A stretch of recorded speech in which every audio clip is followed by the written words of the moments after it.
আলহামদুলিল্লাহি ওয়াহদাহ ওয়াসসালাতু ওয়াসসালামু আলা মান লা নাবিয়্যা বা'দা আম্মা বা'দ।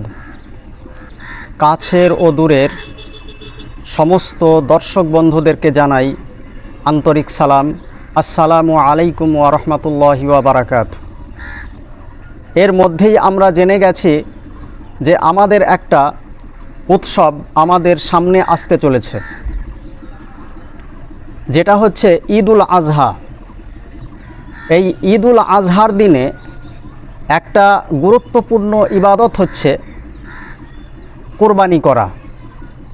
তো কোরবানি করতে গেলে পশুর প্রয়োজন। পশু যদি ঠিকঠাক হয়, যদি দোষ ত্রুটিমুক্ত হয়, পশু যদি কোরবানির উপযুক্ত হয়, তবেই কোরবানি বৈধ হবে, তবেই কোরবানি শুদ্ধ হবে। আর যদি পশু ঠিকঠাক না হয়, পশু কোরবানির উপযুক্ত না হয়, পশু যদি দোষ ত্রুটিমুক্ত না হয়, তাহলে কিন্তু আমাদের কোরবানি হবে না, অনর্থক টাকা পয়সা খরচ করাই হবে। তো সেই জন্যে কোরবানির পশু ক্রয় করার আগে কোরবানির পশু রিলেটেড কিছু গুরুত্বপূর্ণ মাসআলা মাসাইল আছে, যেগুলো আমাদের জানা একান্ত জরুরি।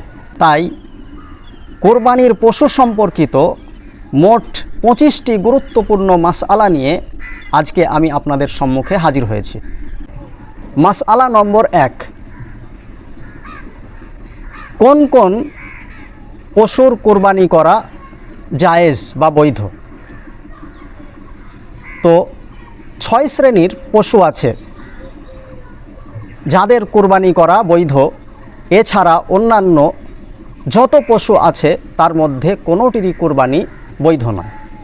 তো সেই 6 শ্রেণীর পশু হচ্ছে উট, গরু, মহিষ, ছাগল, ভেড়া, দুম্বা। তো এই 6 শ্রেণীর পশু ছাড়া আর অন্য কোনো পশু কোরবানি করলে কোরবানি হবে না। এবার এখানে একটা কথা জেনে রাখা দরকার, এই 6 শ্রেণীর পশু পুরুষ হোক চাই মেয়ে হোক, উভয়ের কোরবানি করা বৈধ এবং জায়েজ। এরপরে মাসআলা নম্বর 2, কোন জন্তুর বয়স বা কোন পশুর বয়স কত হতে হবে? কোরবানির জন্তু যদি উট হয়, তাহলে তার বয়স কমপক্ষে 5 বছর হতে হবে।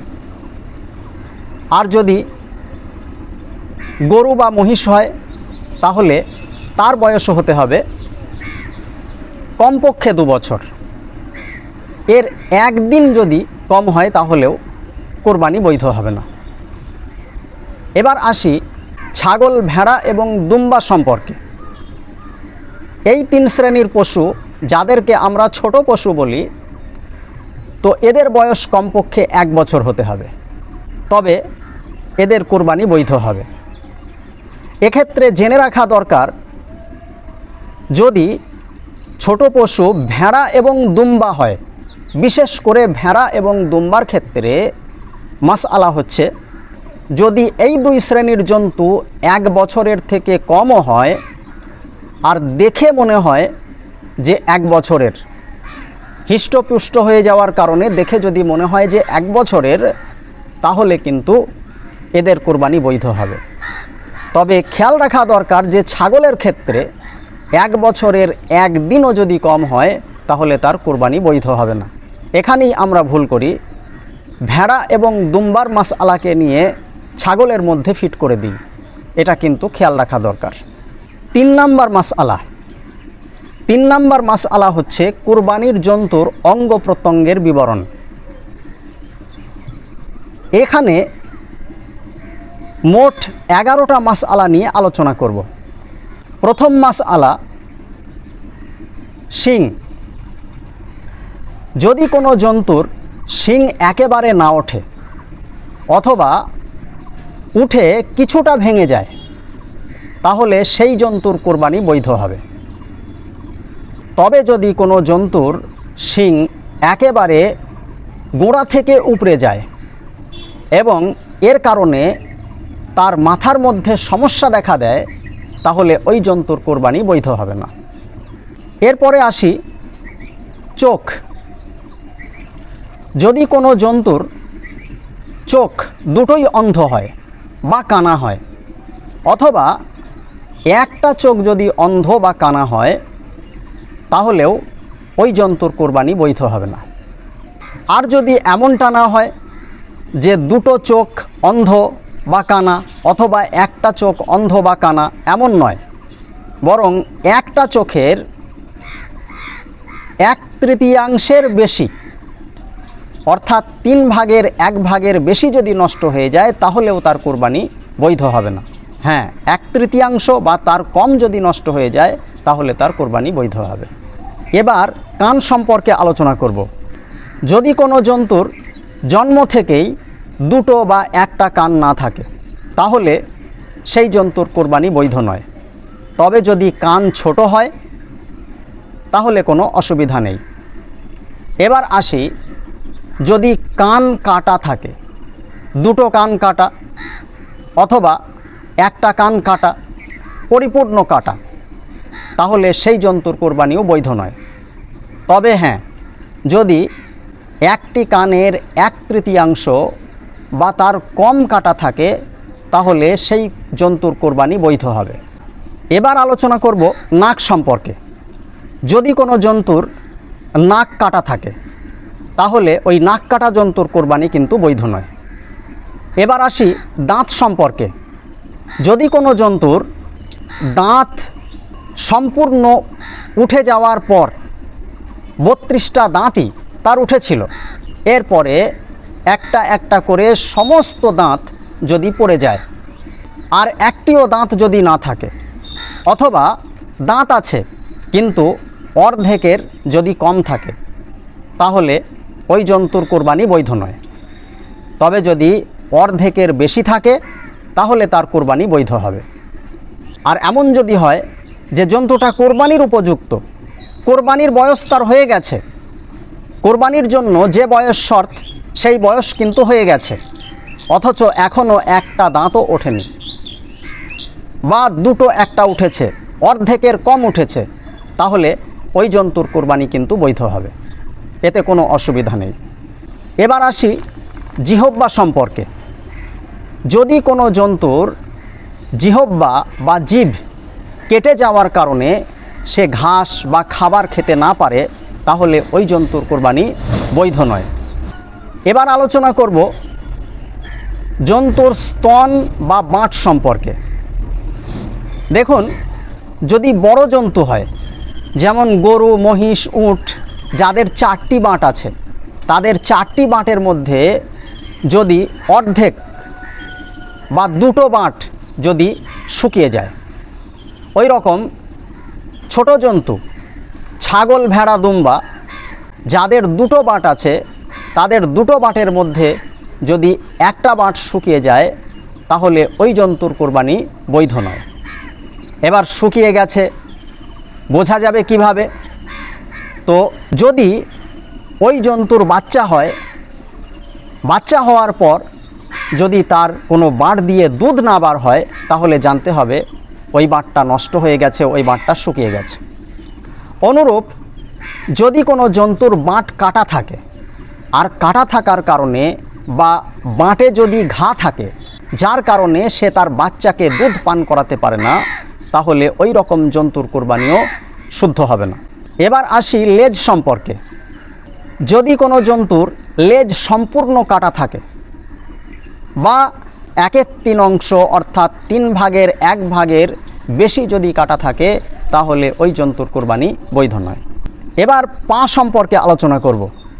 যদি কোনো জন্তু 3 পায়ে চলে, আর চতুর্থ পাটা যদি জমিনে রাখতে না পারে, মাটিতে রাখতে না পারে, বা মাটিতে তো রাখতে পারে কিন্তু তার উপর ভর দিতে পারে না, এরকম যদি হয়, তাহলে তার কোরবানি বৈধ হবে না।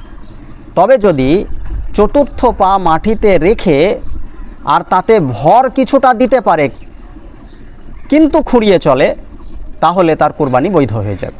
এবার আসি, কোনো জন্তুর যদি অন্ডকোষ দুটোই না থাকে বা একটা না থাকে, তাহলে তার কোরবানি বৈধ হবে কিনা। তো তার কোরবানি বৈধ হয়ে যাবে, এতে কোনো অসুবিধা নেই। এখানে একটা কথা জেনে রাখা দরকার, খাসি করা জন্তুর কোরবানি করা যাবে কিনা। এই খাসি করা জন্তুর কোরবানি নিয়ে নেট দুনিয়া তোলপাড়। তো ভালো করে জেনে রাখুন যে খাসি করা জন্তুর কোরবানি করা নির্দ্বিধায় জায়েজ, এবং শুধু জায়েজই নয়, উত্তম। খাসি করাটা এটা ওই জন্তুর জন্য দোষ বা ত্রুটি নয়, বরং এর কারণে জন্তু সমাজে তার মূল্য বৃদ্ধি হয় এবং তার গোশত অন্যান্য খাসি না করা জন্তুর থেকে উৎকৃষ্ট মানের হয়।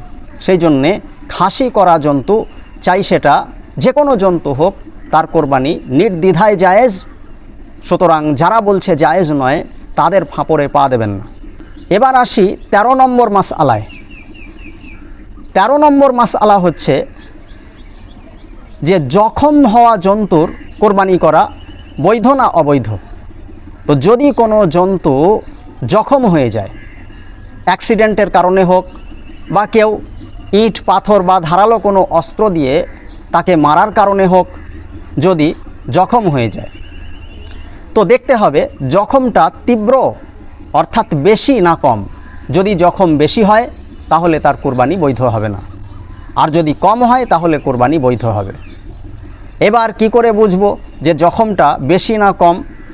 তো বোঝার উপায় হচ্ছে যে জখমটা যদি তার গোশতের মধ্যে এফেক্ট করে, অর্থাৎ জখমের প্রভাব যদি গোশতের মধ্যে পড়ে, যদি তার গোশত নষ্ট হয়ে যায় বা গোশত বার হয়ে যায়, তখন জানতে হবে জখম বেশি হয়েছে, সুতরাং ওই জন্তুর কোরবানি বৈধ হবে না। 14 নম্বর মাসআলা হচ্ছে কুকুরে কামড়ানো জন্তুর কোরবানি বৈধ না অবৈধ। আমরা অনেকে কনফিউজ হই যে কুকুরে কামড়েছে, এর কোরবানি করা যাবে না যাবে না।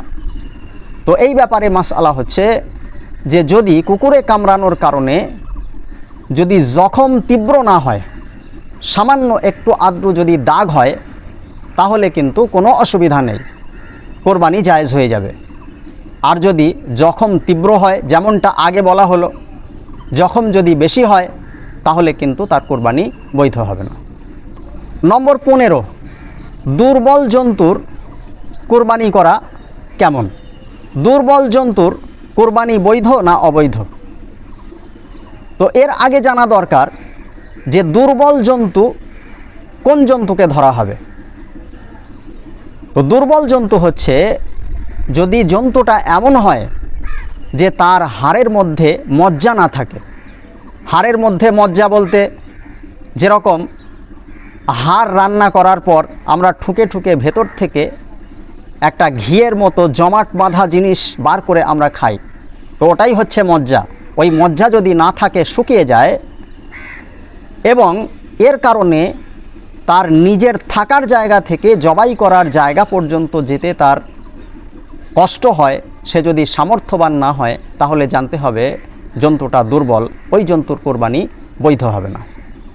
এবার আসি অসুস্থ জন্তুর কোরবানি বৈধ না অবৈধ। যদি জখম না থাকে, তো জন্তুটা সুস্থ না অসুস্থ এদিকে আমরা খেয়াল রাখি না, অথচ খেয়াল রাখা দরকার। এবার প্রশ্ন হবে যে জন্তুটা সুস্থ না অসুস্থ বোঝা যাবে কি করে? তো এর উপায় হচ্ছে জন্তুটা যদি কোনো খাবার না খায়, যদি ঝিমিয়ে থাকে, জাওয়ার না কাটায়, তাহলে জানতে হবে জন্তুটা অসুস্থ, আর ওই জন্তুর কোরবানি বৈধ হবে না। 17 নম্বর মাসআলা, বাঁঝা জন্তুর কোরবানি। মেয়ে জন্তু কিন্তু বারবার পাল ভাঙে, অনেক দিন থেকে বাচ্চা দিচ্ছে না, তো এই রকম জন্তুর কোরবানি বৈধ না অবৈধ? তো এ ব্যাপারে মাসআলা হচ্ছে যে বাঁঝা জন্তুর কোরবানি শুধু বৈধই নয়, বরং উত্তম। কেন? বাঁঝা জন্তুর গোশত উৎকৃষ্ট মানের হয় এবং খুব সুস্বাদু হয়, সেই জন্যে এই জন্তুর কোরবানি করতে কোনো অসুবিধা নেই। এরপরে 18 নম্বর মাসআলা হচ্ছে হিজড়ে জন্তুর কোরবানি। কোনো জন্তু যদি হিজড়ে হয়, হিজড়ে বোঝা যাবে কি করে? হিজড়ে বোঝার উপায় হচ্ছে যে যদি কোনো জন্তুর মধ্যে পুরুষের যে সমস্ত চিহ্ন আছে সেগুলোও দেখা যায়, আবার মেয়ে জন্তুর যে সমস্ত চিহ্ন আছে তার মধ্যেও কিছু দেখা যায়, তাহলে জানতে হবে জন্তুটা হিজড়ে, আর হিজড়ে জন্তুর কোরবানি জায়েজ নাই। এরপর আসি পাগলা জন্তুর কোরবানি শুদ্ধ না অশুদ্ধ। তো পাগলা জন্তু এটা বোঝা যাবে কি করে? শুধু লাফঝাপ মারলেই কি পাগলা হয়ে যায়? না, এমনটা নয়। লাফঝাপ মারবে, মাথা নাড়া দেবে, এবং সেই সঙ্গে বড় একটা চিহ্ন হচ্ছে যে সে খাবার খাবে না, খাবার দিলে খাবে না, শুকে রেখে দেবে। এরকম যদি হয় পাগলা জন্তু কিন্তু খাবার যদি না খায়, তাহলে তার কোরবানি বৈধ নয়। আর যদি দেখে মনে হয় পাগলা কিন্তু খাবার খায়, তাহলে সে প্রকৃতপক্ষে পাগলা নয়, ওই জন্তুর কোরবানি জায়েজ। 20 নম্বর মাসআলা, পেটে বাচ্চা থাকা জন্তুর কোরবানি করা চলবে না চলবে না? তো কোনো জন্তুর পেটে যদি বাচ্চা থাকে তো তাহলে তার কোরবানি করতে কোনো অসুবিধা নেই, নির্দ্বিধায় পেটে বাচ্চা থাকা জন্তুর কোরবানি করা চলবে। তবে ফাতাওয়ায়ে শামির মধ্যে লেখা আছে যে বাচ্চাটা যদি অনেক দিনের হয় এবং বাচ্চা প্রসবের সময় যদি কাছাকাছি চলে আসে, তো ওই সময় ওই জন্তুর কোরবানি করাটা মাকরুহ। কিন্তু এর পরেও যদি কেউ ওই জন্তুর কোরবানি করে, তাহলে কোরবানি বৈধ হয়ে যাবে। এবার আসি ওই কোরবানির জন্তুর পেটে থাকা বাচ্চাটার কি হুকুম। তো বাচ্চাটার ব্যাপারে মাসআলা হলো, যদি বাচ্চাটা জীবিত বার হয় তাহলে তাকেও বিসমিল্লাহ আল্লাহু আকবার বলে জবাই করে দিতে হবে। এরপরে আসি ওই বাচ্চাটার গোশতের হুকুম। ওই বাচ্চার গোশতের হুকুম হচ্ছে, তার গোশত খাওয়া যদি রুচি হয় তাহলে হালাল, কোনো অসুবিধা নেই, আর যদি রুচি না হয় তাহলে খাবেন না। এবার একটা গুরুত্বপূর্ণ মাসআলা, যেটা পাড়াগ্রামে আমরা দেখতে পাই, মাসআলা না জানার কারণে কত লোকের যে কোরবানি এ পর্যন্ত হয়নি তা বলা মুশকিল। সেটা হচ্ছে এই যে আমরা অনেক সময় অপরের জন্তু পোষার জন্যে নেই, আর চুক্তি থাকে এই যে ওইটা বড় করার পর যখন এর পেট থেকে কোনো বাচ্চা হবে, সেই বাচ্চাটা মালিক এবং যে পুষতে নিয়েছে তার মধ্যে সমান সমান ভাগ হবে। তো এরকমভাবে দুটো বাচ্চা হলে যে পুষতে নিয়েছে, যে পালতে নিয়েছে, সেও একটা বাচ্চা ভাগে পেয়ে যায়, আর সেইটা বড় হওয়ার পর, বড় করার পর তখন অনেকেই সেই জন্তুটার কোরবানি করে। তো এর কোরবানি জায়েজ হবে কি না? তো এর কোরবানি একেবারেই জায়েজ হবে না, কেননা এই ভাগে পাওয়া বাচ্চা যেটাকে বড় করে সে কোরবানি করছে, এটাও হচ্ছে সেই মালিকেরই। সুতরাং যে পোষানে নিয়েছে, পুষতে নিয়েছে, সে যখন মালিক নয়, তাহলে তার পক্ষ থেকে এই বাচ্চাটা বড় করে কোরবানি করলে জায়েজ হবে না। 22 নম্বর মাসআলা, কোরবানির জন্তু ক্রয় করার পর তাতে অংশীদার নেওয়া, এটা কেমন, চলবে না চলবে না? তো এই ব্যাপারে মাসআলা হচ্ছে যে পশু কেনার সময় যদি শরিক নেওয়ার নিয়ত থাকে, তাহলে তো কারোর জন্যে কোনো অসুবিধা নেই, পরবর্তীতে সে অন্য শরিক নিতে পারবে। আর যদি পশু কেনার সময় শরিক নেওয়ার নিয়ত না থাকে, তাহলে পশু ক্রয়কারী যদি মালদার হয় তাহলে সে অন্যকে শরিক নিতে পারবে। আর যদি মালদার না হয়, গরিব হয়, আর পশু ক্রয় করার সময় যদি তার নিয়ত না থাকে শরিক নেওয়ার, তাহলে কিন্তু পরবর্তীতে সে কোনো শরিক নিতে পারবে না, তাকে একাই কোরবানি করতে হবে। এরপরে আসি আরেকটা অত্যন্ত গুরুত্বপূর্ণ মাসআলা, সেটা হচ্ছে এই যে একটা বড় জন্তুতে কোরবানি এবং আকিকা দুই করা যাবে কি যাবে না? অনেকে এই মাসআলা অনেক সময় জিজ্ঞাসা করে থাকেন। অনেকে আবার বলেন যে না, কোরবানির জন্তুতে আকিকা চলবে না। এই ব্যাপারে মাসআলা কি আছে? তো এই ব্যাপারে মাসআলা হচ্ছে যে একই জন্তুতে, কোনো বড় জন্তুতে যদি কোরবানি এবং আকিকা উভয়টাই করা হয় তো কোনো অসুবিধা নেই। 24 নম্বর মাসআলা হচ্ছে যে কোরবানির জন্তু যখন কেনা হয়েছে তখন তাতে কোনো ত্রুটি ছিল না, এবার কেনার পর যদি কোনো ত্রুটি দেখা দেয়, যদি খোঁড়া হয়ে যায় বা কান কেটে যায় বা নাক কেটে যায়, শিং ভেঙে যায়, কোনো যদি ত্রুটি দেখা দেয়, ওই ত্রুটিযুক্ত জন্তুর কোরবানি করা যাবে না তার পরিবর্তে আবার ভালো জন্তু ক্রয় করে তার কোরবানি করতে হবে? তো এই ব্যাপারে দেখতে হবে যে কোরবানি দাতা যদি মালদার হয় তাহলে তার জন্য ওই জন্তুর কোরবানি বৈধ হবে না, তাকে ওর পরিবর্তে অন্য আরেকটা জন্তু ক্রয় করে তার কোরবানি করতে হবে। আর যদি গরিব হয় তো তার জন্যে কোনো অসুবিধা নেই, ওই জন্তুরই কোরবানি করা জায়েজ হয়ে যাবে। এখানে আরেকটা বিষয় খেয়াল রাখা দরকার, কোরবানির জন্তু জবাই করার সময় যদি কোনো দোষ ত্রুটি দেখা দেয়, ঠ্যাং ইত্যাদি যদি ভেঙে যায়, তো সেক্ষেত্রে মালদার এবং গরিব উভয়ের জন্য একই মাসআলা যে ওই জন্তুরই কোরবানি করা বৈধ হয়ে যাবে। ওর পরিবর্তে মালদারকে অন্য জন্তু ক্রয় করে তার কোরবানি করতে হবে, এটা কিন্তু জরুরি নয়। শেষ মাসআলা অর্থাৎ 25 নম্বর মাসআলা হচ্ছে কোরবানির জন্তু কেনার পর যদি সেই জন্তু হারিয়ে যায় তাহলে কি করণীয় আছে।